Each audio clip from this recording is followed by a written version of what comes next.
Bon, silence. Ready when you are.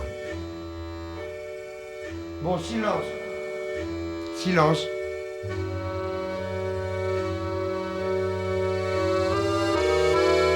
Philippe, tu es prêt? On est prêt? Oui, monsieur. Moteur. Moteur demandé. Ça tourne? Cadré? Oui, monsieur. Ça tourne. Action! Cinéma.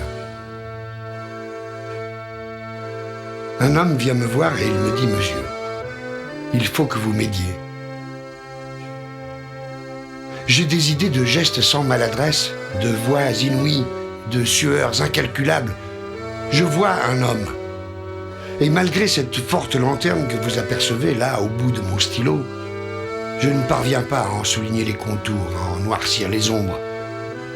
Je voudrais l'ourler en quelque sorte, ce personnage que je n'ai fait qu'ourdir, me comprenez-vous? Pas plus que vous-même. Et je sens que ma lumière baisse. Je n'ai lu aucun livre. Je me souviens seulement que la chair n'est triste que morte, et qu'il faut sans cesse en concevoir une autre pour se réjouir. Mais je vous demande, serais-je seul?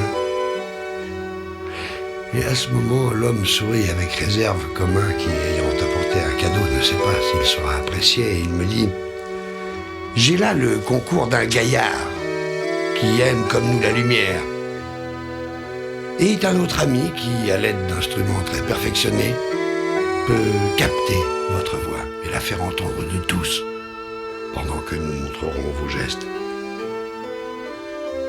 De tous, dites-vous? Ce n'est donc pas pour vous seul que je dois représenter? Mais l'homme répond finement, si c'était pour moi seul, je n'y aurais peut-être pas pensé. Je ne me serais pas souhaité autre si j'avais été le seul. Je ne suis même pas sûr qu'il y aurait eu un deuxième homme si j'avais été le premier. Qu'en pensez-vous? Je pense à mes pieds, mes mains, ma poitrine. Je pense que vous allez y mettre votre étreinte, votre aspiration. Cependant que sous le regard de tous, je vais, moi, entrer dans la lumière, cerner, ourler comme vous dites, et que j'aurai à y répondre même de vos reflets. Et à ce moment, l'homme se tait, ou ment. Il se tait comme une femme qui souffre, ou il ment comme un homme qui à toute force veut jouir et est prêt à dire je t'aime, comme un sacrilège expiatoire, comme s'il prenait sur lui tous les faux je t'aime du monde pour s'en punir, pour que son ombre se lève de lui, pour que son âme se détache de lui et paye de son éternité qu'il ait pu dire j'ai aimé.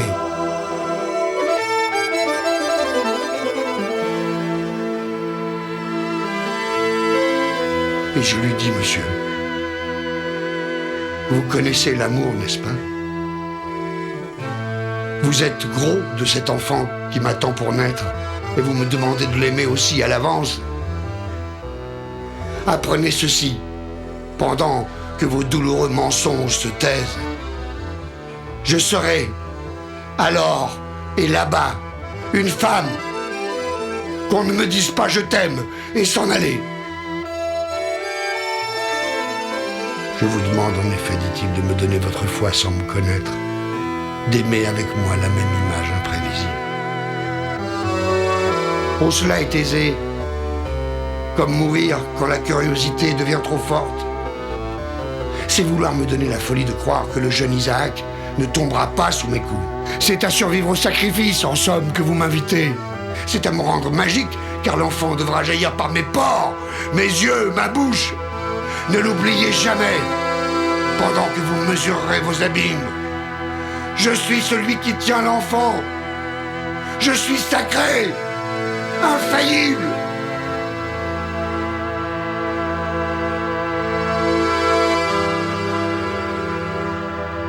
Quelques mois après, l'homme revient en bondissant, serrant sous ses bras l'enfant rond. Il me dit, monsieur, en dépit de l'envieux que je suis, je vous présente le premier film où vous êtes vous-même. Enfin, je vous présente votre film. Et je dis non. destin, je fus votre providence. Je pourrais vous dire comme un autre vassal plus célèbre qui m'a fait comte, je te fais roi. J'ai donné toute ma Provence. Et de nous séparer.